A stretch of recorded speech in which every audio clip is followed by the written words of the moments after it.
มาว่าทรงนี้ก็มีแต่เมนูเห็ดปวกกินแบบใหม่กินแบบใหม่เห็ดเจียวเห็ดเจียวเห็ดปวกบ่ายกับข้าวยำเสาปันเสาครับ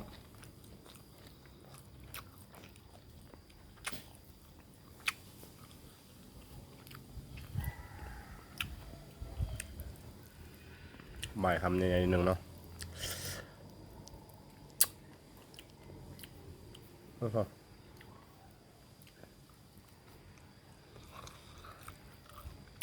สุดยอดเลย